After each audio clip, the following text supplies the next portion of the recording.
عزادار حسینی یہ چلن زندہ رہے، ہاذا خانے سجانے کی لگن زندہ رہے۔ لا حول ولا قوة إلا بالله العلي العظيم۔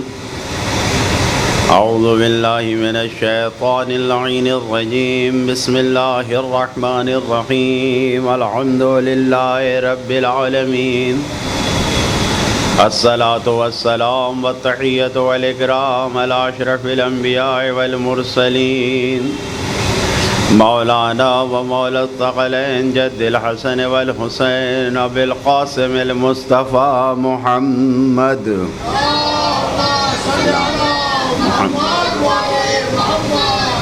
والصلاة والسلام على وصيه ووزيره وسهره وصاحب لوائه وخليفته مولانا علي بن أبي طالب،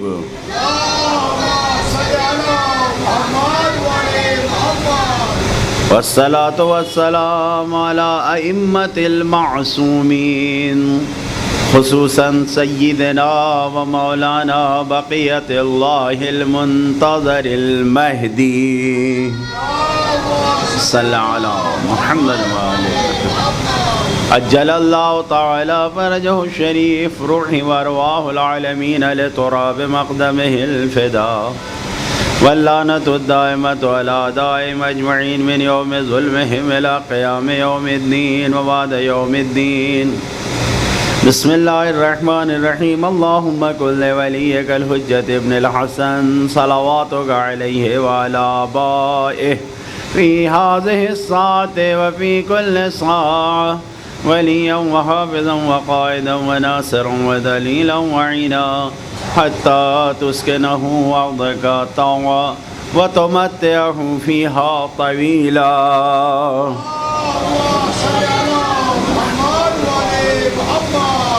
أما بعد، فقد أوصى مولانا الحسين عليه السلام: إني لم أخرج أشرا ولا بترا ولا مفسدا ولا ظالما، بل إنما خرجت لطلب الإصلاح في أمة جدي، أريد أن آمر بالمعروف وأنهى عن المنكر وأسير بسيرة جدي وأبي علي بن أبي طالب.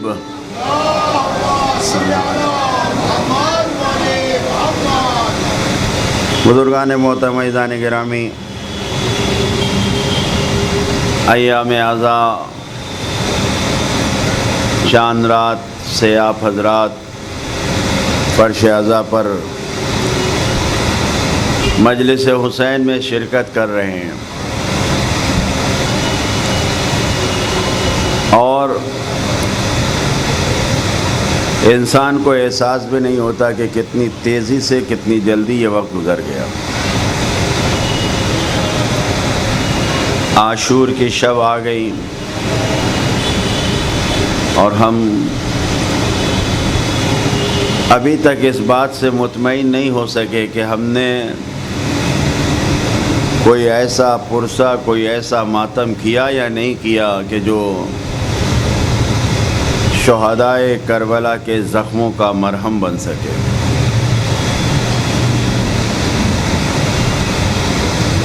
بس یہی دعا ہے کہ خدا ہم سب کو توفیق دے کہ ہم بہتر سے بہتر مولا کے غم کو منا سکیں، اور ایسے اعمال ہوں ہمارے کہ جو خدا کی بارگاہ میں قبول واقع ہوں۔ عزیزان گرامی، بزرگان محترم، سرکار سید الشہداء کا راستہ کیا ہے وہ آپ کی خدمت میں عرض کیا کہ وہی راستہ ہے جو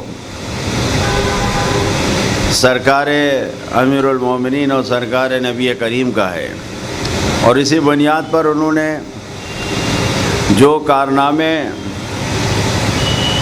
انجام دیے ہیں، اللہ کے رسول نے انہی کارناموں کو خود سرکار سید الشہداء نے بھی انجام دیا ہے۔ امام نے کہا میں اصلاح کرنے کے لیے نکلا ہوں، سنوارنے کے لیے نکلا ہوں، بنانے کے لیے نکلا ہوں۔ جیسے میرے جد نے سارے معاشرے اور سماج کو نورانی بنا دیا تھا، میں بھی نورانی بنانا چاہتا ہوں۔ آپ کی خدمت میں عرض کیا کہ امام کے ساتھ جڑنے والے لوگ کیسے نورانی بنے، یہ عرض کیا آپ کی خدمت میں۔ امام اصلاح چاہتے ہیں، ہمارا خدا سے کیسے رابطہ صحیح سے سنور سکے، بن سکے، ہمارا رابطہ آخرت سے کیسے بن سکے، یہ آپ کی خدمت میں عرض کیا۔ ہمارا عقیدہ کیسے اصلاح ہو، سنور سکے، یہ بیان کیا۔ ہمارا دیکھنا، ہماری نگاہیں، ہمارا سوچنے کا انداز، ہمارا ویو، یہ سب کیسے اصلاح ہو، سنور سکے، آپ کی خدمت میں عرض کیا۔ کل آپ کی خدمت میں عرض کیا کہ کیسے ہم ایک آئیڈیل سماج اور معاشرہ جس کی اصلاح ہو وہ رکھ سکیں، اور ہماری ذمہ داری کیا ہے۔ آج آپ کی خدمت میں عرض کرتے ہیں کہ خود ہم اپنی اصلاح کیسے کریں۔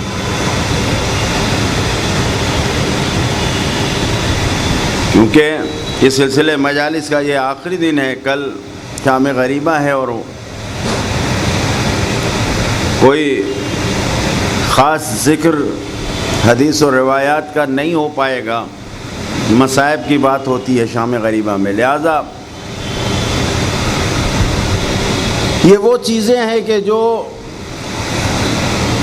علماء نے بیان کیا ہے کہ امام نے جو اصلاح کا لفظ رکھا ہے، اصلاح کرنا، وہ کہاں سے لائے ہیں اصلاح کے لیے؟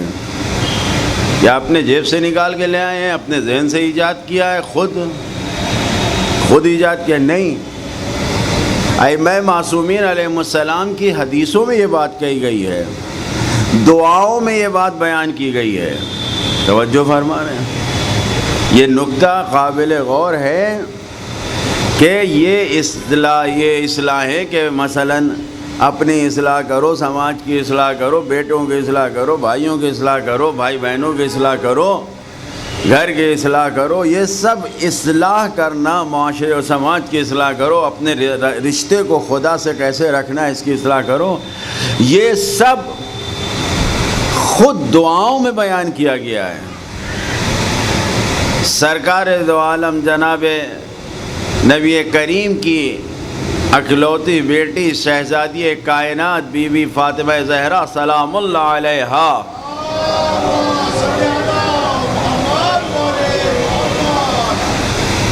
آپ نے جو دعائیں تعلیم کی ہیں، ان دعاؤں میں نماز عصر کی دعاؤں میں آپ نے خدا کی بارگاہ میں دعا کی ہے، 3 دعائیں کی ہیں، تینوں دعا میں اصلاح کی گفتگو کی ہے۔ پہلا لفظ یہ ہے اللہم اصلح لی دینی الذی ہوا عصمت عمری، اے میرے پروردگار میرے دین کو اس کی اصلاح کر دے، میرے لیے میرے دین کی اصلاح کر دے۔ کیوں؟ اس لیے کہ یہی تو سارے امور، سارے کاموں کا دار و مدار اسی دین پر ہے۔ عصمت و عمری، تمام امور کی پناہ گاہ یہ ہمارا دین ہے۔ شہزادی کہہ رہی خدایا ہمارے دین کی اصلاح کر دے۔ دوسری دعا کیا ہے؟ وَأَصْلِحْ لِي فِي دُنْيَاي الَّتِي فِيهَا مَعَاشِي، اے میرے پروردگار میری دنیا کو اصلاح کر دے، میرے لیے میری دنیا کو سنوار دے۔ کیوں؟ اس لیے کہ اسی دنیا میں تو ہماری زندگی ہے، معاش، سارا رزق، سب کچھ تو ہمیں اس دنیا میں زندگی گزار کے حاصل کرنا ہے۔ میرے لیے میری دنیا کو سنوار دے، دین کو سنوار دے، اس لیے کہ سارے امور کی بات کر سب کچھ دین سے ہے۔ دنیا کو سنوار دے اس لیے کہ دنیا میں زندگی گزار رہے ہیں، معاشی، ہماری معاش ہے۔ اور تیسری دعا جو فرمائی ہے آپ نے وَأَصْلِحْ لِي آخِرَتِي الَّتِي إِلَيْهَا مَعَادِي، شہزادی فرما رہی ہیں میرے لیے میری آخرت کی اصلاح کر دے، میرے لیے میری آخرت جہاں، کیوں؟ اس لیے کہ آخرت کی طرف مجھے پلٹ کر جانا ہے۔ 3 دعائیں نماز عصر کی تعقیبات میں نماز عصر کے بعد آپ نے فرمائی ہے۔ پہلی دعا یہی ہے کہ میرے دین کو سنوار دے، دوسری دعا یہ ہے کہ میری دنیا کو سنوار دے، تیسری دعا یہ ہے کہ میری آخرت کو سنوار دے۔ دین کو سنوار دے اس لیے کہ سب کچھ تو اسی سے ہے، دنیا کو سنوار دے کہ زندگی اسی دنیا میں گزار رہے ہیں، آخرت کو سنوار دے اس لیے کہ پلٹ کر بالیقین اسی طرف جانا ہے۔ یہ 3 اصلاح خود دعاؤں میں مل رہی ہے کہ جو شہزادی نے کہا ہے۔ تو یہ جو اصلاح کی گفتگو ہے کہ امام کہہ رہے ہیں میں اصلاح کے لیے نکلا ہوں، تو یہ کوئی ہماری ایجاد نہیں ہے، یہ کسی مولوی یا عالم کی ایجاد نہیں ہے، یہ خود معصومین نے کہا ہے اور اپنی دعاؤں میں بیان کیا ہے۔ ایک صلوات پڑھیں محمد و آل محمد۔ توجہ فرما رہے ہیں۔ اور پھر دوسری جگہ پر ہمارے 5ویں امام حضرت امام محمد باقر علیہ السلام کی دعا ہے، جس دعا کے لیے ہمارے چھٹے امام فرماتے ہیں کہ ہمارے بابا اس کو بہت پڑھا کرتے تھے، بہت کہا کرتے تھے، یہ دعا دہرایا کرتے تھے۔ وہ دعا کیا ہے 5ویں امام کی؟ رب اصلح فی نفسی، اے میرے پروردگار میرے نفس کی خود میری اصلاح کر دے۔ کیوں؟ فإن أهم الأنفس، اس لیے کہ یہی تو سب سے اہم ہے۔ بھائی ہم ہی تو اپنے لیے، خدا نہ خواستہ زلزلہ آئے تو سب سے پہلے انسان اپنی جان بچاتا ہے۔ گھر میں بیٹھا ہو زلزلہ آ جائے، لاکھ آپ کہیے کہ نہیں ہے مولانا ایسا نہیں ہوگا، لیکن ہوگا وہی جو ہم آپ سے کہہ رہے ہیں۔ ابھی یہاں پر خدا نہ خواستہ کوئی حملہ ہو جائے، انشاءاللہ ہوگا نہیں، ڈریے نہیں۔ بغل میں آپ کا بیٹا بیٹھا ہے، کوئی سامنے سے آ کے آپ پہ حملہ کرے تو پہلے خود بھاگیں گے، بعد میں سوچیں گے میرا بیٹا کا ہے۔ اتنی زیادہ انسان کو اپنے لیے ہے۔ خدا نے قرآن میں منظر دکھا دیا ہے، بالکل دیکھو اس اسکرین پہ دیکھو، جو قرآنی اسکرین ہے نا اس کے اوپر دکھائی دے رہا ہے، کیا ہے؟ یوم یفر المرء من اخیہ وامہ وابیہ وصاحبتہ وبنیہ، قیامت ایسا عالم ہوگا کہ جس دن بھاگیں گے، کون بھاگے گا؟ سب بھاگیں گے ایک دوسرے سے۔ یوم یفر المرء من اخیہ، اپنے بھائی کو چھوڑ کر بھاگے گا، اپنی بیوی کو چھوڑ کے بھاگے گا، اپنے بچوں کو چھوڑ کے بھاگے گا، اپنی ماں کو چھوڑ کے بھاگے گا، اپنے باپ کو چھوڑ کے بھاگے گا۔ یا اللہ صرف میں بچ جاؤں، یہ عالم ہے۔ امام فرما رہے ہیں سب سے پہلی دعا یہ ہے کہ اے خدا میرے نفس کی اصلاح کر دے، اس لیے کہ یہی سب سے زیادہ اہم ہے۔ ایک صلوات پڑھے محمد و آل محمد۔ کیونکہ فطرت انسان کی ہے کہ انسان اپنی جان سب سے پہلے بچاتا ہے، سب سے پہلے۔ دوسری دعا کیا ہے؟ رب اصلح لی ذریتی فانہم عضدی، اے میرے پروردگار میری ذریت کی اصلاح کر دے۔ یہ جو میرے بیٹے ہیں، میری نسل ہے، میرے بیٹے بیٹیاں پوتے پوتیاں، میری ذریت جو ہے، یہ میرے پروردگار اس کی اصلاح کر دے۔ کیوں؟ فإنہم عضدی، اس لیے کہ یہ میرا بازو ہیں۔ انسان کا بیٹا اگر اچھا ہوتا ہے، نیک ہوتا ہے، لائق ہوتا ہے، کتنا مضبوط ہوتا ہے باپ کا سینہ، کتنا مضبوط ہوتا ہے دل، اور خدا نخواستہ الٹا ہو جائے تو کیا حال ہوتا ہے؟ حالت بگڑی رہتی ہے، پتہ نہیں کیا ہو جائے۔ بہت ضروری ہے تربیت کرنا۔ میرے ایک جاننے والے ہیں، ایک شہر میں رہتے تھے، باپ کا انتقال ہو گیا، ایک بیٹا تھا۔ ہوتا یہی ہے، لاڈ پیار میں اتنا زیادہ ماں کے گھر والوں نے پالا کہ اسکول سے کہاں جا رہا ہے پتہ نہیں، گھر سے تو روز اسکول جاتا تھا، کہاں جا رہا ہے نہیں معلوم۔ ہوتے ہوتے یہ حالت ہوئی، باقاعدہ ٹی وی پہ گورنمنٹ آف انڈیا کی طرف سے اعلان ہوا کہ یہ گروپ یہ ہے، اور اس گروپ میں اس کی فوٹو ڈالی گئی کہ یہ بدماشوں کا گروپ ہے۔ پولیس کی طرف سے ہوا کیا؟ قاسم بھائی نے کہا اللہ اکبر۔ سن رہے ہیں تو آپ کہہ رہے ہیں اللہ اکبر۔ ذرا ان گھر والوں سے جا کے پوچھئے، فیملی کے یعنی اس لڑکے کے 3 ماموں، 2 خالہ، پتہ نہیں 1 خالہ، نانا نانی، کون 10-15 گھر، سب پہ پولیس کا چھاپا، سب کو پولیس پکڑ کے لے جا رہی ہے، اٹھا کے لے جا رہی ہے۔ کیوں؟ کہ ہمیں لا کے دو، تمہارا بھانجا ہے، تمہارا بیٹا ہے، تمہارا گھر کا ہے، لے آؤ۔ اگر خدا نہ خواستہ لڑکے کی تربیت خراب ہو گئی تو کیا ہوگا؟ توجہ فرما رہے ہیں؟ کہاں جائے گا؟ اسی دنیا میں بربادی ہو جاتی ہے۔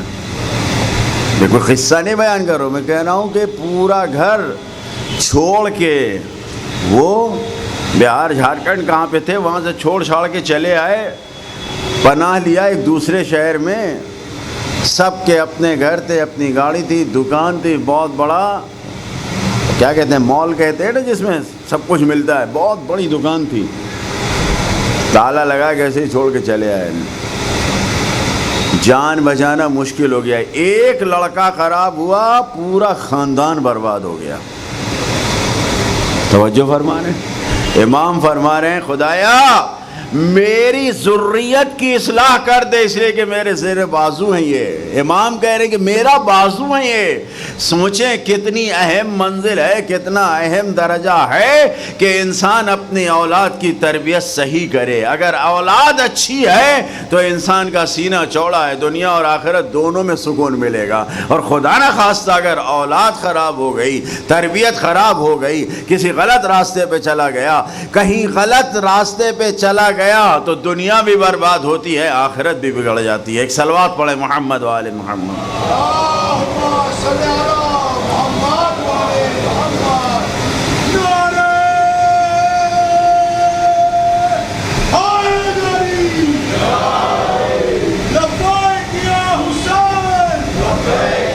مجھے لگ رہا تھا آواز کھینچ رہی، کیا ہوا؟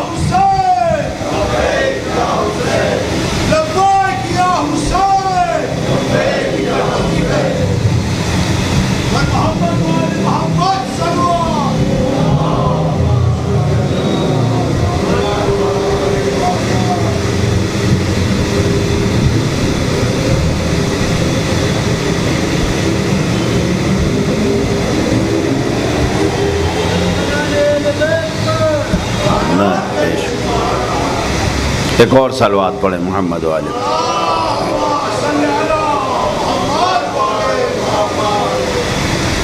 امام نے کہا پہلے میری اصلاح کر دے، پھر دوسری دعا کیا میرے بچوں کی اصلاح کر دے، وَأَصْلِحْ لِي أَهْلَ بَيْتِي، اور میرے اہل بیت کی اصلاح کر دے، میرے گھر والوں کی اصلاح کر دے، میرے بیوی کی اصلاح کر دے، میرے ماں باپ کی، پتہ نہیں کون کون اہل بیت میں جتنے آ جائیں سب کے لیے مولا کہہ رہے ہیں اصلاح کر دے، فَإِنَّهُمْ لَحْمِي وَدَمِي، کیونکہ یہ میرا گوشت ہے، میرا خون ہے، ان کی اصلاح کر دے پروردگار۔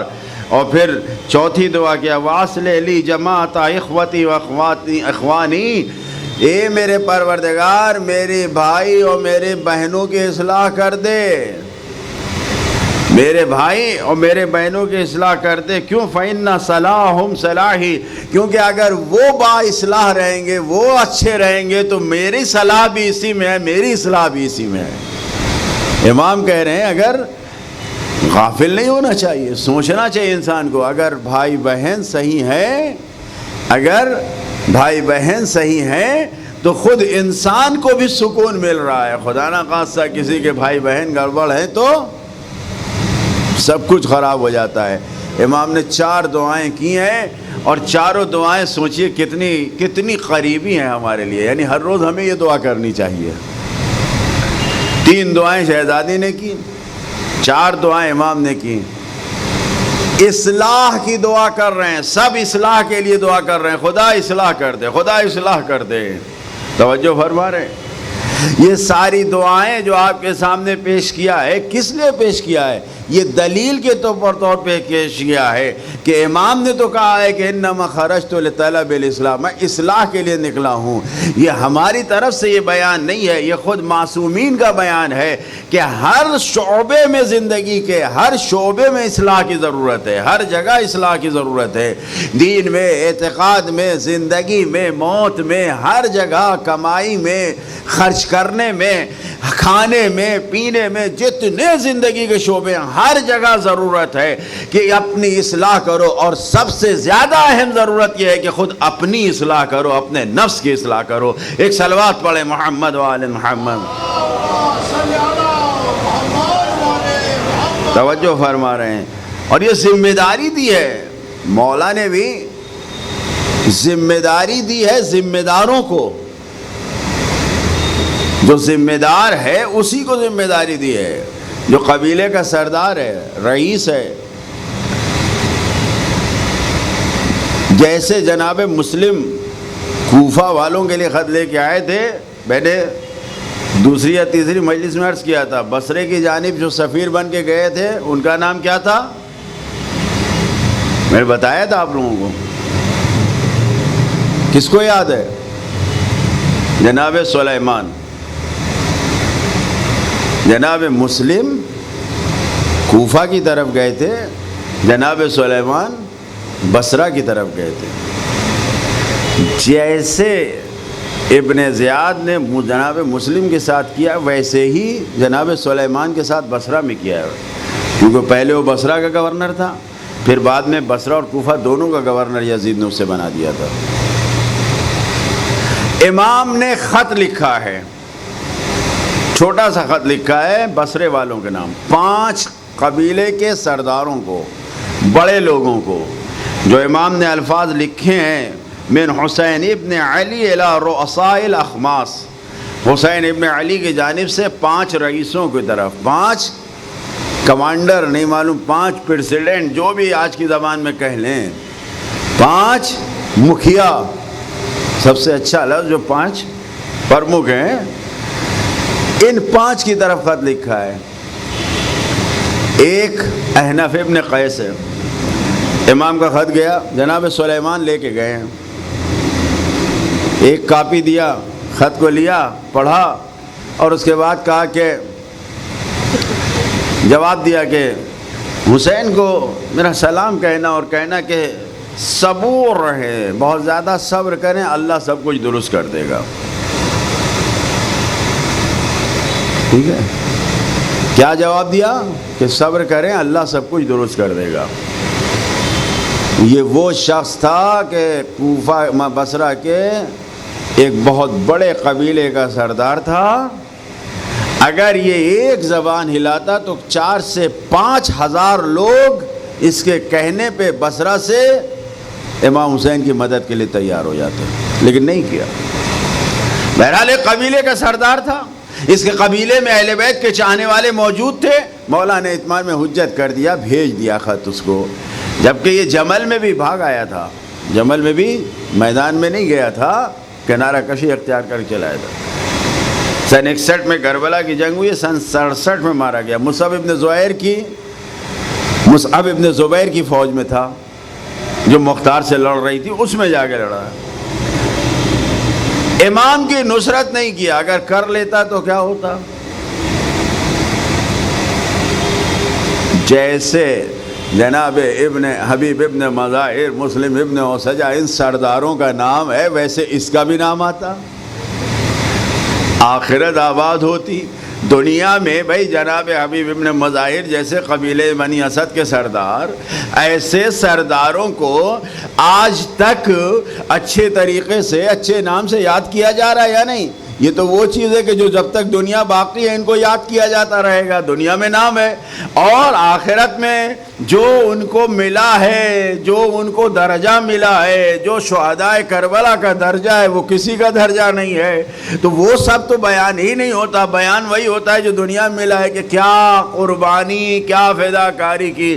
اگر وہ قبول کر لیتا تو یہی ہوتا، یہ درجہ ملتا، لیکن نہیں ملا، بدبختی کی موت مارا گیا۔ دوسرے شخص، میں سب کا نہیں ذکر کروں، 2-3 کا ذکر کرتا ہوں. یزید ابن مسعود، خط ملا، امام کا خط لیا، چوما، امام کے پاس جواب لکھا کہ میں لوگوں کو جمع کروں گا، اسلحے جمع کروں گا، تربیت کر کے جلدی سے جلدی آپ کی خدمت میں آؤں گا. ایک گھر خریدا اور اس میں لوگوں کو جمع کرنا شروع کیا، اسلحے، تلوار چلانا، یہ سب جمع کر رہے ہیں سب کو. امام کو خط لکھا. جب امام کے پاس ان کا خط کا جواب پہنچا تو جواب میں جو امام نے ان کے لیے دعا کیا، ارواک اللہ یوم العطش، جس دن سب پیاس سے مارے جائیں گے، یعنی قیامت کے دن جو بہت بری پیاس کا عالم ہوگا، خدا تمہیں اس دن سیراب کرے. بہترین دعا دیا امام نے. بہرحال قیامت کی مشکلات سب تمہارے لیے حل کرے. اب پورا لشکر تیار کر کے جانے والے تھے، خبر ملی کہ مولا شہید کر دیے گئے. نیت اچھی تھی، نیت اچھی تھی، لوگ جمع ہوئے تھے. اب یہ کہ نہیں سمجھ سکے کتنی جلدی جانا ہے، کیسے جانا ہے، یہ سوچ رہے تھے. کچھ لوگ اس خط کے آنے کے بعد تیار ہوئے جانے کو. تیسرا 5 کو خط دیا تھا. تیسرا خط کس کو دیا تھا؟ منذر ابن جارود کو. یہ کون تھا منذر ابن جارود؟ یہ خود ابن زیاد کا سسر تھا. ابن زیاد کی بیوی اس کی بیٹی تھی. اب جب سلیمان بالکل اوپن ہو کے، کہیں سے چھپ کے نہیں، کچھ نہیں، ڈر نہیں، حسین کے سفیر ہیں، بالکل اوپن ہو کے گئے. یہ یزید ابن مسعود وغیرہ نے منع کیا کہ آپ ایسے نہ جائیے، چھپ کے جائیے، یا اس کو بلوا لیتے ہیں، اس سے مل لیتے ہیں وغیرہ وغیرہ. لیکن نہیں، میں حسین کا سفیر ہوں، میں بالکل کھل کر جاؤں گا، اوپن، بالکل سب کے سامنے جا کے حسین کا پیغام پہنچاؤں گا. گئے، خط دیا، پڑھا، سوچا. شیطان نے وسوسہ کیا، یہ سمجھا کہ شاید ابن زیاد نے جاسوس بھیجا ہے کوئی. بعض لوگوں نے یہ کہا ہے کہ آدمی خراب نہیں تھا، وسوسہ ہوا تو اس کو پکڑ کے لے جا کے میرے لیے جاسوس بھیج رہو. لیکن اللہ جانے. بہرحال اس نے جناب سلیمان کو پکڑ کے لے جا کے ابن زیاد کے حوالے کر دیا. ابن زیاد کو کیا تھا، اس کی فوج کئی روز سے ڈھونڈ رہی تھی، نہیں ڈھونڈ پا رہی تھی، اس لیے کہ کوئی پہچانتا نہیں تھا کون ہے سلیمان. خود ابن زیاد نے بھی دیکھا تھا، ایک قبیلے کے گھر میں، ایک قبیلے میں یہاں سب جمع تھے، دیکھا تھا لیکن نہیں پہچانتا تھا. تو اب ابن زیاد نے اس کو پکڑا، پکڑنے کے بعد پھانسی دلوا کے جسم لٹکوا دیا، سر قلم جسم لٹکوا دیا. یہ 3 لوگ تھے. مسعود، یزید ابن مسعود نے تو لشکر جمع کیا. پورے بصرہ سے کچھ ایسے ذہین و چالاک اور امام پر فداکاری کرنے والے تھے کہ تاریخ میں لکھا ہے کہ 3 آدمی بصرہ سے، سلیمان کے آنے کے بعد 3 آدمی بصرہ سے کربلا پہنچ پائے تھے. ذمہ داری امام نے کس کو دیا؟ کیا بصرہ کے ایک فرد کو دیا؟ کوفہ کے ایک فرد کو دیا؟ نہیں، جو قبیلے کا سردار ہے اس کو ذمہ دار بنایا. یہ حسین کی طرف سے پیغام ہے کہ جو قبیلے کا، قوم کا سردار ہے، آج بھی جو ذمہ دار ہے، اس کی ذمہ داری ہے اپنے کو بھی حفاظت کرو اور اپنے جتنے ماتحت ہیں ان کی بھی حفاظت کرنا تمہاری ذمہ داری ہے. یہ حسین پیغام دے رہے ہیں. صلوات پڑھیں محمد و آل محمد. عزیزان گرامی، بہرحال یہ خطوط اور یہ ساری چیزیں جو آپ کے سامنے عرض کیا، انسان دیکھیں یہ مجلسیں، یہ ذکر اہل بیت، بہرحال اگر مقصد حسینی کو پیش نظر رکھ کے بیان کیا جائے تو یہ بہت کارساز ہیں، یہ روشنی دیتی ہیں، یہ ہدایت دیتی ہیں. میں نے آپ کی خدمت میں عرض کیا تھا کہ جتنی دیر میں آپ کے سامنے بیٹھتا ہوں اتنی دیر کے آپ کے وقت کا ذمہ دار میں ہوں. کہ انشاءاللہ بغور آپ سنتے ہیں اس لیے، اور اگر کوئی بیٹھا ہوا موبائل دیکھ رہا ہو، ادھر ادھر سوچ رہا ہو، تو اس کے وقت کا ذمہ دار میرے اوپر نہیں ہے کوئی.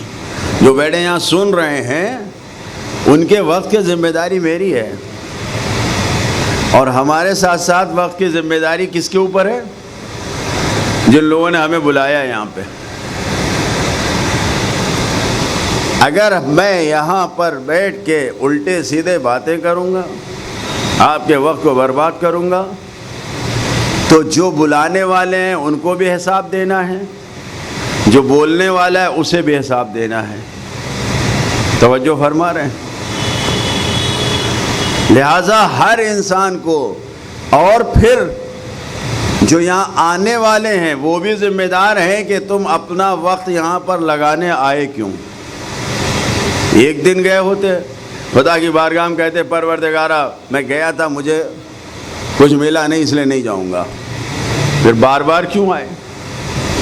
لہذا یہ مجلسیں نور ہیں، یہ مجلسیں ہدایت ہیں، یہ مجلسیں زندہ کرتی ہے، یہ مجلسیں انسان کو گناہوں سے نجات دلاتی ہیں. توجہ فرما رہے ہیں؟ ان کی قدر کیجئے.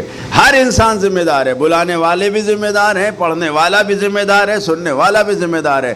سب کو اپنے اپنے وقت کا حساب دینا ہے. یہ نہیں ہے کہ ہم 1 گھنٹہ یہاں ممبر پہ بیٹھ کے جا رہے ہیں تو روئے ظفر کو 1 گھنٹے کا وقت دینا ہوگا. نہیں، یہ جو 200-250 لوگ بیٹھے یہاں سن رہے ہیں، اندر عورتیں سن رہی ہیں، ان سب کے وقت کی جتنی دیر میں بول رہا ہوں ذمہ داری میرے اوپر ہے کہ ہم نے خدا کی باتیں سنائی ہیں کہ یہ عبادت حساب ہو، یا میں نے کوئی اور باتیں سنی ہو کہ وہ سوائے گھاٹے کے کچھ نہ ہو. کوشش یہی ہے، اور آپ سب گواہ ہیں کہ احادیث معصومین علیہم السلام اور قرآن کی آیتوں سے باتوں کو بیان کیا ہے. میں اپنی طرف سے نہ کوئی نکتہ لگاتا ہوں، نہ کوئی آپ کے سامنے یہ کہتا ہوں کہ میری بات سن لیجئے، میری بات واضح ہو جائے، اور نہ کبھی آپ سے کہا ہے کہ میری تعریف کیجئے اور واہ واہ کیجئے. ایک صلوات پڑھے محمد و آل محمد.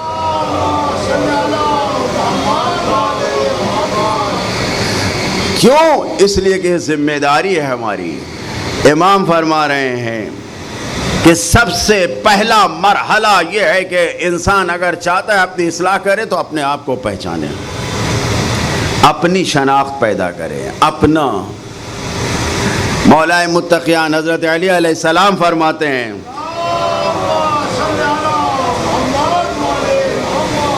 کوئی یہ نہیں کہہ سکتا کہ میں بالکل فریش ہوں، سالم ہوں. کوئی یہ نہیں کہہ سکتا. ہم میں جتنے لوگ یہاں بیٹھے سن رہے ہیں، دیکھ رہے ہیں، کوئی کہہ سکتا ہے کہ ہمارے اندر کوئی فساد نہیں پایا جاتا، ہمارے اندر کوئی کمی نہیں ہے، کوئی غلطی نہیں ہے، کوئی فساد نہیں، اس لیے ہمیں اصلاح کی ضرورت نہیں ہے کیونکہ ہم فریش ہیں، بالکل فٹ ہیں؟ کوئی نہیں کہہ سکتا. اس لیے کہ میرے مولا نے ہم کو دعا کا طریقہ بتایا ہے. ان کے اندر کوئی کمی نہیں تھی. اس ممبر کی قسم کھا کہہ رہا ہوں، میرا عقیدہ یہ ہے کہ ان کے اندر کوئی کمی نہیں تھی. انہوں نے تو ہمیں طریقہ بتایا ہے، سلیقہ بتایا ہے کہ خدا کی بارگاہ میں کہو تو کیسے. مولا کہہ رہے الہی نفسی معیوبن، اے میرے پروردگار میرا نفس یعنی معیوب ہے. اے میرے پروردگار میرے اندر عیب پایا جاتا ہے، برائیاں پائی جاتی ہیں. یعنی کیا مطلب؟ انسان پہچانے اپنے آپ کو کہ ہر انسان کے اندر کیا کمی ہے، کیا برائی ہے. اس کی اصلاح کے لیے، اس کو سنوارنے کے لیے پہچاننا ضروری ہے. کوئی یہ نہیں کہہ سکتا، کوئی یہ نہیں کہہ سکتا، اور نہ کوئی ہمیں آ کے بتائے گا. یہ زمانہ بھی نہیں ہے. وہ جناب یحییٰ تھے کہ ان کے سامنے شیطان آ کے کہہ رہا ہے کہ میں تم کو نصیحت کرنا چاہتا ہوں. عربی میں نصیحت کا مطلب ہوتا ہے خیر خواہ، یعنی تمہاری بھلائی چاہتا ہوں.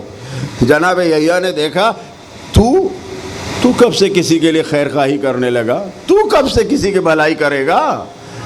جناب یحییٰ نے کہا نہیں، میں آج تم جس کو مانتے ہو اس کی قسم کھا کہتا ہوں کہ میں آج تمہاری بھلائی کے لیے آیا ہوں. کہا اچھا بولو.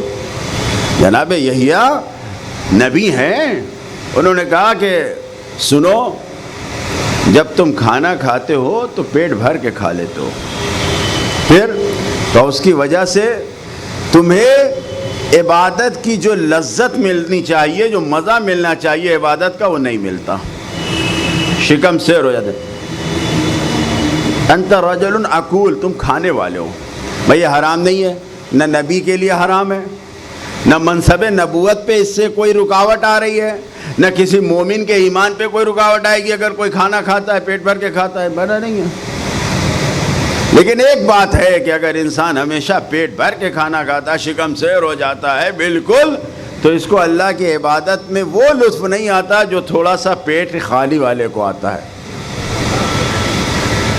جناب یحییٰ نے کہا بہت اچھی بات بتائی۔ اس دن سے جناب یحییٰ نے عہد کیا کہ میں اصلاح کر لیا اپنی۔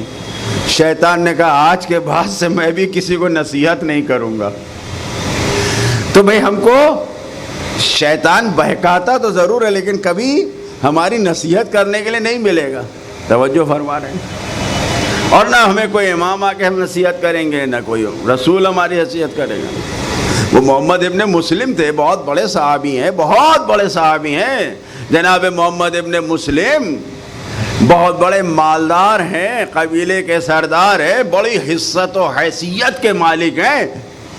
امام کی خدمت میں آئے، کہا محمد ابن مسلم تواضع کرو، اس لیے کہ تکبر و غرور و گھمنڈ تمہارے اندر آ گیا ہے۔ کتنی روایتیں ہماری موجود ہیں جو محمد ابن مسلم نے روایت کی ہے۔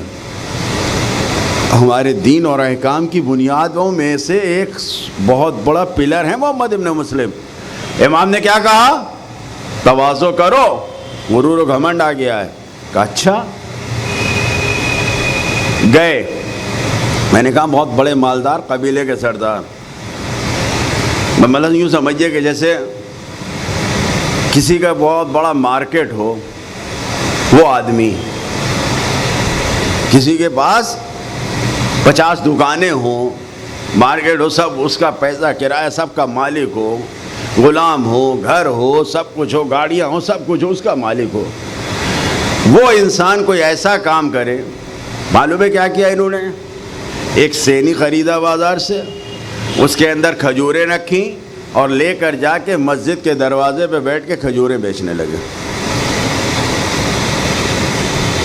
اب بامبے کا کوئی بہت بڑا تاجر جس کے خود کئی بلڈنگیں ہوں، مالک ہو، سب کچھ ہو، کوئی کر سکتا ہے؟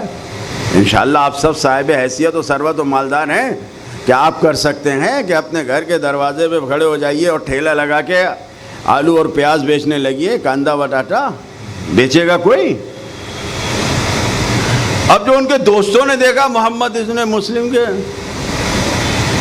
فضحتنا فضحتنا، ہماری فضیحت کر ڈالی تم نے تو ہمیں ذلیل کر ڈالا۔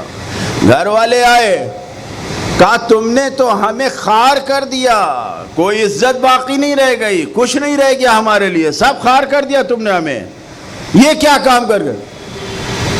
جناب محمد ابن مسلم نے سر کو بلند کر کے افتخار سے کہا امرنی مولائی، میرے مولا نے مجھے حکم دیا تھا، میرے مولا نے مجھے حکم دیا تھا کہ تمہارے اندر غرور آ گیا ہے، تواضع کرو۔ اس سے بہتر کوئی تواضع کے لیے میرے پاس راستہ نہیں تھا۔ لوگوں میں میری واہوائی ہے، پیسے والے میری عزت کر رہے ہیں، خاندان اور قبیلے والے میری باتوں کو مان رہے ہیں، میں اتنی بلندی پر ہوں۔ میں نے کہا اس سے بہتر کوئی طریقہ نہیں ہے کہ میں اپنے آپ کو خود چھوٹا کروں، ذلیل کروں، تاکہ میرے اندر اگر غرور و گھمنڈ جو آیا ہے، جو میرے مولا نے کہا ہے، میرے مولا نے مجھے حکم دیا ہے، اس لیے میں اس کام کو کر رہا ہوں۔ معلوم یہ ہوا کہ وہاں تو عیب پہچانوانے والا کوئی تھا کہ جس نے ہمارے عیب کو پہچانوا دیا۔ ہمیں نہ شیطان ملے گا اور نہ ملے کبھی، اور نہ ہی امام ملیں گے، نہ نبی ملیں گے، لیکن بل الانسان علی نفسہ بصیرہ، قرآن کا اعلان ہے کہ ہر انسان اپنے آپ سے خوب آگاہ ہے، بصارت رکھتا ہے، اپنے آپ کو خوب پہچانتا ہے۔ تو ہماری ذمہ داری ہے سب سے پہلے کہ ہم اپنے عیب کو پہچانیں۔ عیب کو پہچانیں گے تبھی ہم بقیہ آگے کی اصلاح کی منزلوں کو طے کر پائیں گے۔ ایک صلوات پڑھیں محمد و آل محمد۔ عیب کو پہچاننا کیسے پہچانے؟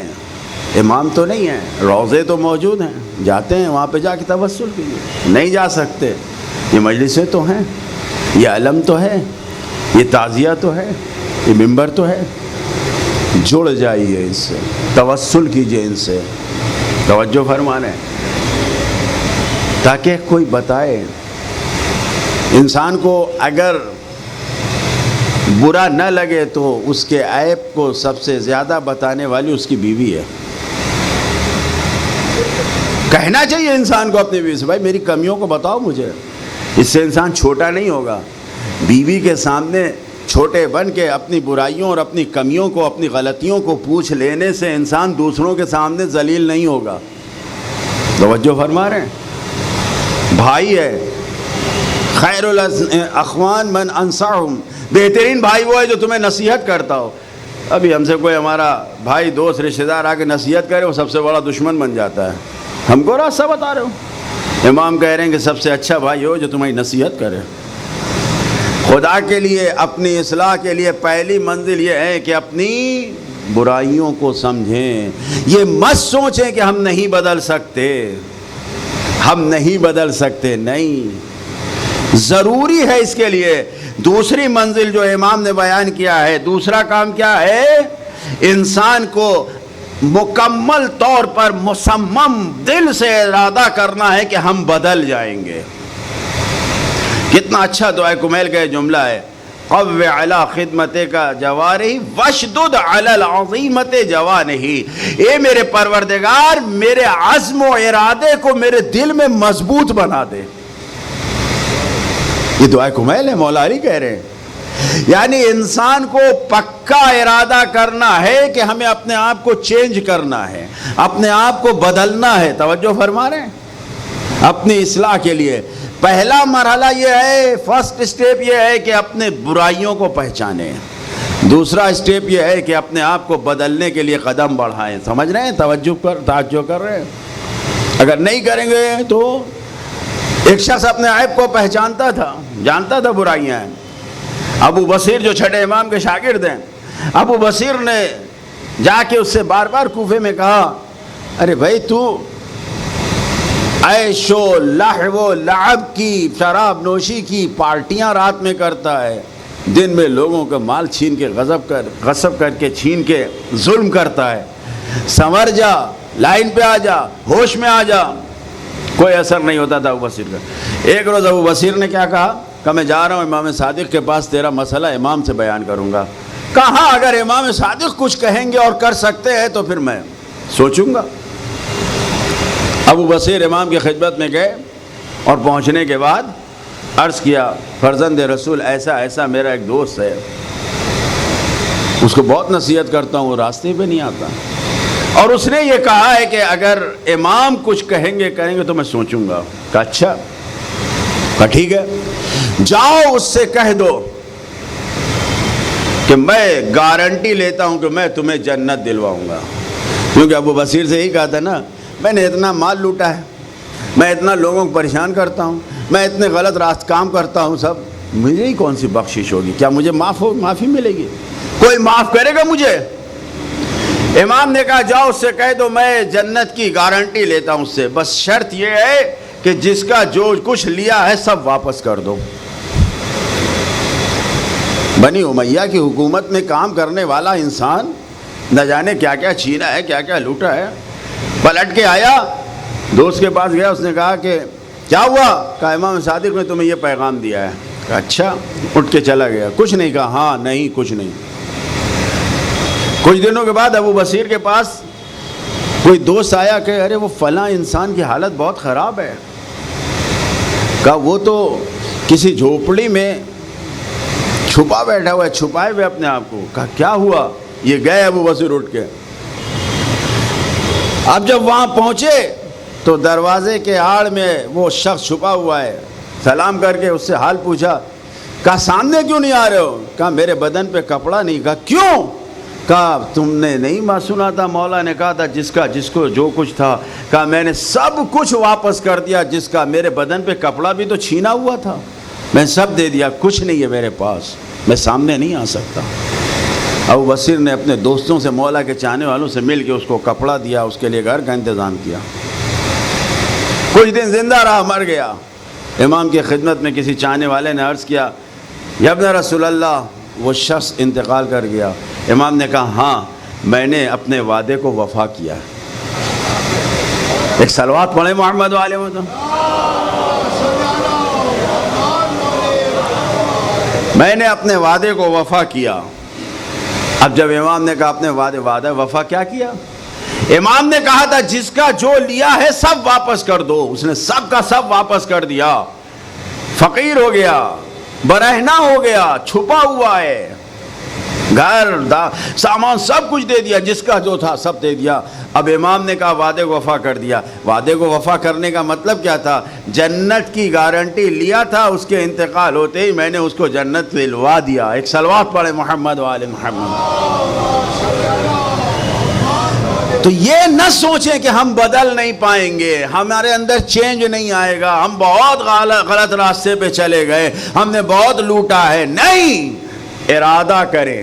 اگر اپنی برائیوں کا احساس ہو گیا، اگر اپنے آپ کو پہچان لیا کہ ہمارے اندر یہ عیب پایا جاتا ہے، یہ کمی پائی جاتی ہے، تو جس امام کے ماننے والے ہیں وہی امام کہہ رہا ہے بدل سکتے ہو۔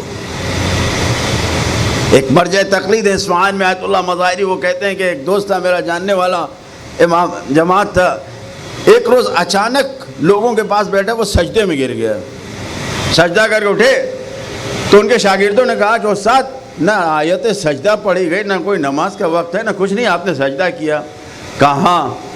کہ 20 سال سے ایک خرابی تھی جس کی دعا کر رہا تھا کہ یہ دور ہو جائے، دور ہو جائے، آج وہ دور اس وقت دور ہو گئی۔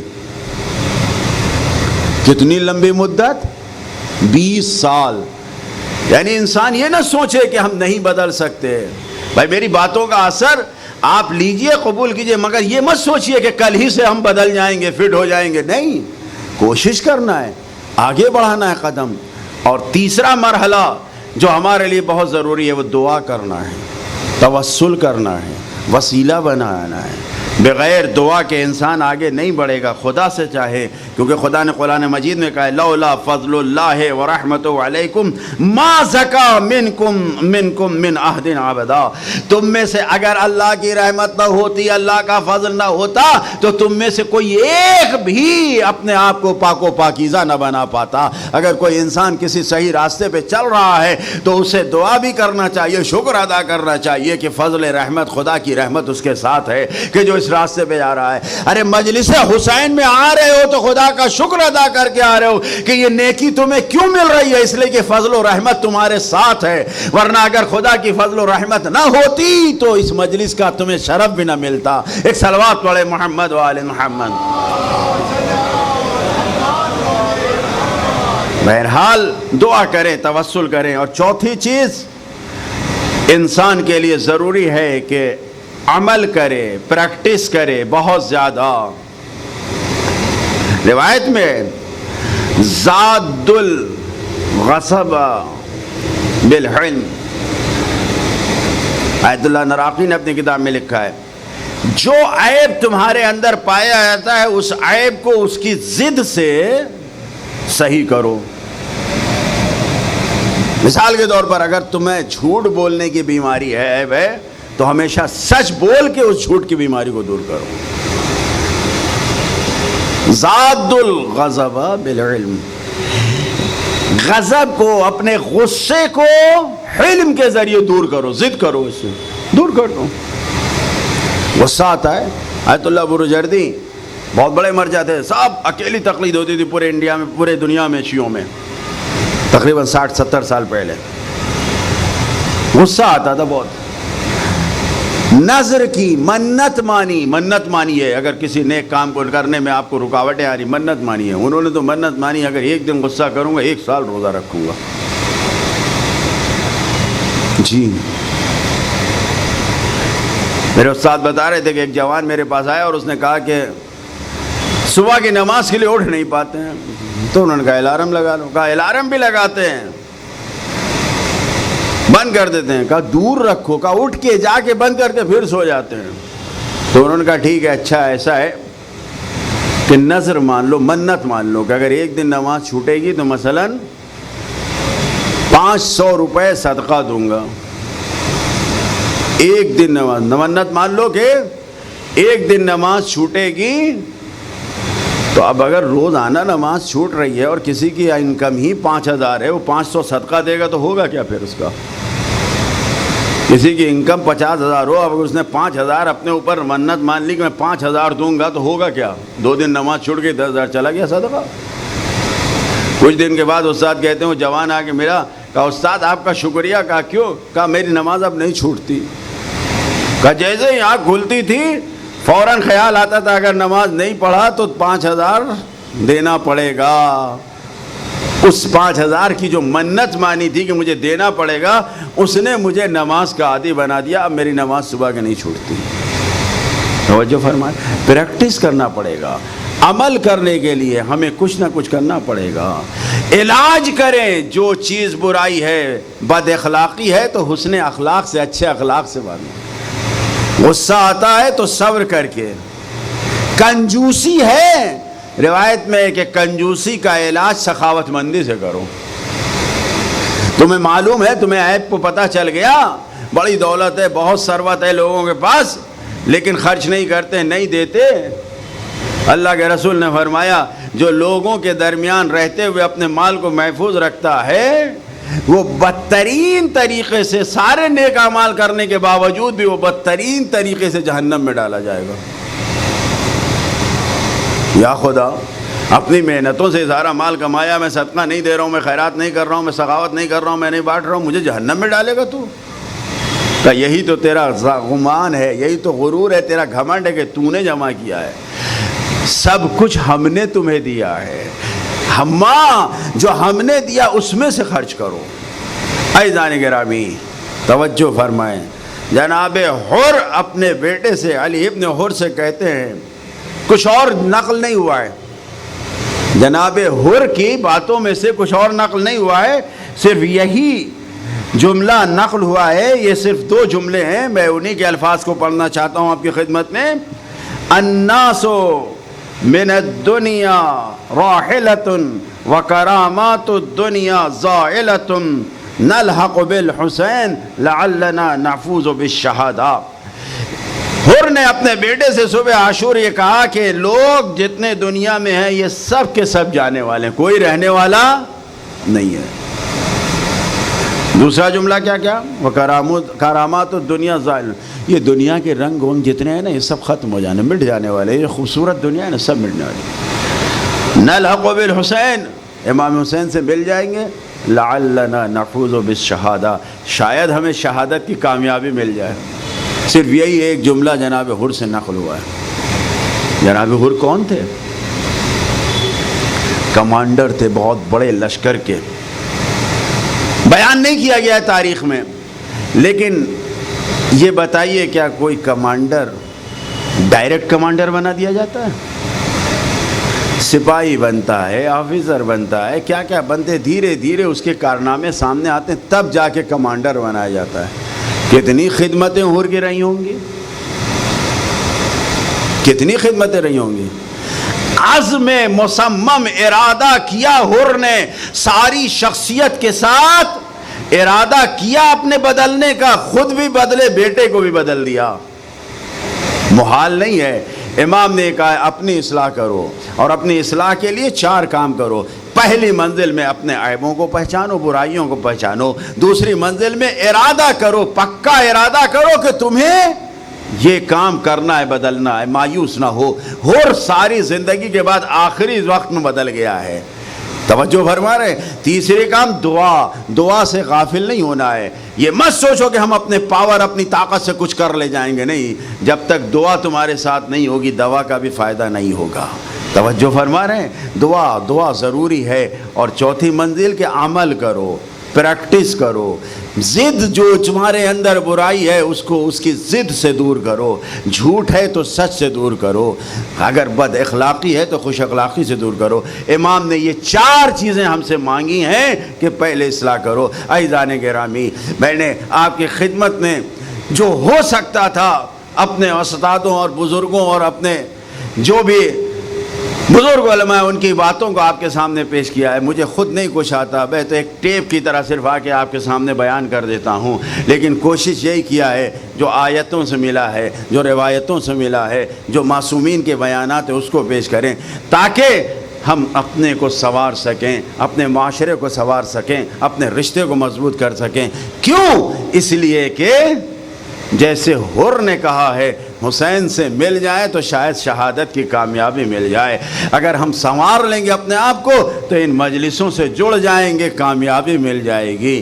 کیوں؟ اس لیے کہ اللہ کے رسول نے یہ اعلان کر دیا ہے۔ کیا اعلان کیا ہے؟ ان الحسین مصباح الہدی و سفینۃ النجات، کشتی نجات فقط حسین ہے، جو اس پر سوار ہوگا وہی نجات پائے گا۔ کتنے لوگوں نے حسین کے ساتھ آنے سے انکار کیا، کوئی اس کشتی نجات سے جو بھی گیا کامیاب نہ ہوا۔ دیکھ لیجئے آپ عمر سعد کا کیا حال ہوا، یزید کا کیا حال ہوا، ابن زیاد کا کیا حال ہوا۔ یہ تو جو بالکل بولڈ شخصیتیں ہیں، بڑی شخصیتیں ہیں جو تاریخ نے لکھا ہے، لیکن جتنے لشکر حسینی میں شامل ہوئے تھے، مقابلے میں آئے تھے حسین کے مقابلے میں، سب کا برا انجام ہوا ہے۔ چند سال کے اندر سب مارے گئے ہیں، جتنے بھی سرشناس تھے مختار نے سب کو مارا ہے، اور یہاں تک کہ انہی میں سے آ کے کہتے تھے وہ بھی کربلا میں گیا تھا، اس نے یہ کیا تھا، وہ بھی مارا جاتا تھا، سب مارے گئے ہیں۔ لیکن کون کامیاب ہوا؟ وہ کامیاب ہوا جو حسین کے ساتھ آیا۔ شب عاشور جو حسین کے ساتھ حسین کے لشکر میں تھا وہ کامیاب ہوا۔ ہاں عزادارو، پورے 10 دن آپ روتے ہیں، گریہ کرتے ہیں، لیکن آج کی رات سب سے زیادہ رونے اور گریہ کریں۔ کیوں؟ اس لیے کہ رونا گریہ کرنا عبادت ہے۔ یہ رونا، یہ گریہ کرنا، یہ عبادت ہے۔ حسین نے آج کی رات شب عاشور کو عبادت کرنے کے لیے مانگا تھا، ورنہ عمر سعد تو آج کی رات ہی حملہ کرنے جا رہا تھا۔ امام نے کہا کہ بس آج کی رات عبادت کے لیے دے دو۔ عزادارو، جو کشتی حسینی پہ سوار ہوا ان کے لیے ملتا ہے کہ حسین کی کشتی سے، حسین کے خیمے سے آواز کیا آ رہی تھی؟ لہم دوی ان کا دو النحل۔ سید ابن طاؤس نے لکھا ہے کہ حسین کے خیموں سے جو آواز آ رہی تھی اصحاب حسینی سے، جیسے شہد کی مکھیوں کی آواز آتی ہے، ایسے دعاؤں اور راز و نیاز کی آوازیں آ رہی تھیں۔ ہاں عزادارو، شب عاشور آ چکی ہے، وقت گزر رہا تھا، امام رات کے وقت نکلے ہیں اپنے خیمے سے۔ صاحب مقاتل لکھتے ہیں کہ امام نکلے، کہاں جا رہے ہیں؟ مقتل کی طرف، میدان کی طرف جا رہے ہیں۔ پیچھے سے ایک صحابی نافع ابن حلال کو دیکھا۔ کیا ہوا؟ مولا آپ کو اکیلے جاتے دیکھا، اور وہ بھی ادھر دیکھا جدھر دشمن کی فوج ہے۔ مجھ سے برداشت نہ ہوا کہ آپ اکیلے جائیں، کہیں اس شب کے سناٹے میں کوئی آپ پر حملہ نہ ہو جائے، اس لیے آپ کے ساتھ ساتھ آ گیا۔ امام نے نافع کو بلایا اور کہا میں دیکھنے آیا ہوں کدھر جہاں پر زمین نیچی ہے کہاں زمین بلند ہے، کہاں نشیب ہے کہاں فراز ہے، کہاں پر زمین ناہموار ہے کہاں پر زمین راستہ آسان ہے۔ اور اس کے بعد دیکھنے کے بعد نافع سے گفتگو کر رہے ہیں۔ عزادارو، یہ شب عاشور ہے، میں شب عاشور کی مصیبت کو آپ کے لیے بیان کر رہا ہوں۔ شب عاشور نافع سے حسین نے بیان کرنا شروع کیا، میرے مولا نے، نافع دیکھو اس جگہ پر میرا کڑیل جوان علی اکبر مارا جائے گا، اے نافع اس جگہ پر میرا قاسم گھوڑوں سے پامال ہوگا، اے نافع اس جگہ پر میں جاؤں گا اور میرا شیما کا ششمہ علی اکبر تیر سے زخمی ہو کے مارا جائے گا۔ اے نافع وہ جو دیکھ رہے ہو اس جگہ پر اور محبت مارے جائیں گے۔ نافع کو بتاتے رہے یہاں تک کہ نافع سے امام گفتگو کر رہے ہیں۔ ارباب مقاتل نے لکھا ہے کہ نافع سے امام نے کہا، نافع میں تم سے باتیں کر رہا ہوں، تمہارا دماغ کدھر ہے، تمہاری عقل کدھر ہے، کیا سوچ رہے ہو، کیا میں تم سے بات کر رہا ہوں؟ آواز دیا، امام میرے آقا میرے مولا، میں صرف اتنا کہنا چاہتا ہوں، آپ کی باتوں کو سنا لیکن اس نشیب سے کسی کے رونے کی آواز آ رہی ہے۔ آواز دیا، نافع ارے وہ نشیب وہ جگہ ہے، ارے جہاں میرا سر تن سے جدا کیا جائے گا، وہ کوئی اور نہیں میری ماں زہرا ہے جو وہاں پر رہ کے آنسو اجرکم اللہ۔ عزادارو نافع آئے، امام واپس آئے، خیمے میں جناب زینب کے خیمے میں امام چلے گئے، نافع باہر کھڑے تھے، امام خیمے میں گئے، جناب زینب نے دیکھا اور دیکھنے کے بعد پوچھا کیا آپ نے اپنے صحابیوں کا امتحان لے لیا؟ اللہ اکبر، بہن زینب پوچھ رہی ہے، اے بی بی آخر آپ ایسا کیوں پوچھ رہی ہیں؟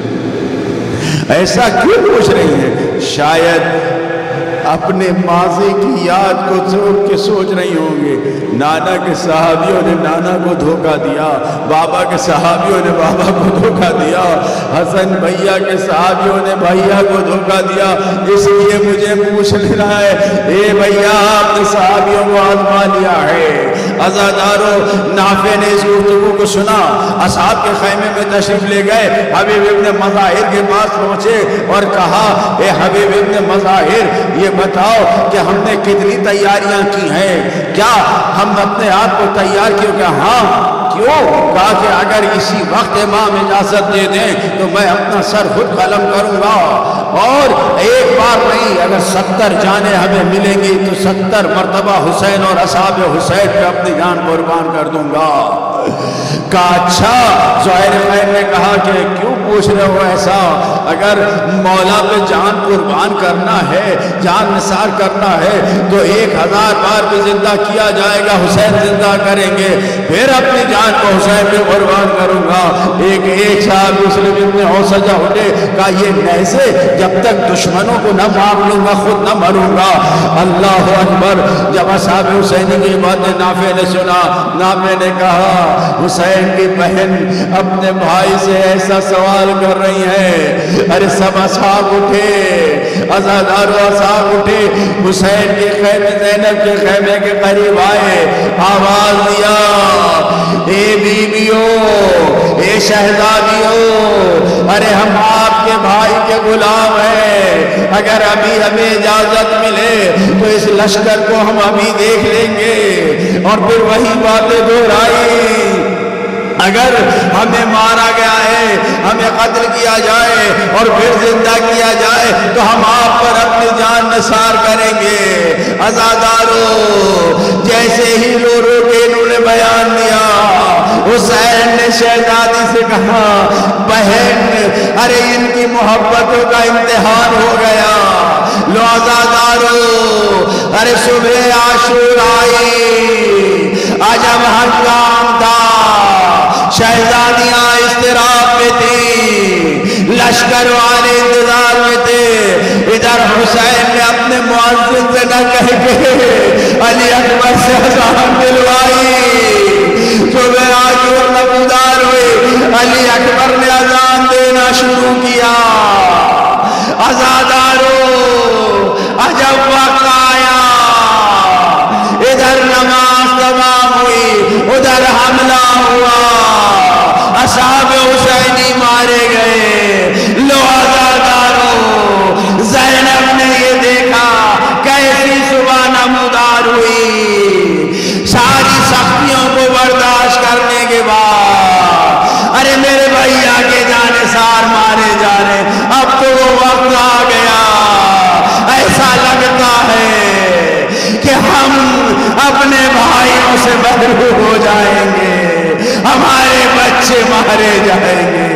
واہ مصیبت، واہ مظلومہ۔ ہم جاتے ہیں بہنا ہے ماں جائی پردیس میں، دیتا نہ دگا تم کو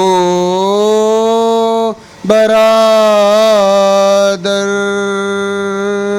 پر کیا کروں خواہر، پر کیا کروں خواہر، ارے مجبور ہوں کچھ بس نہیں، جو حکم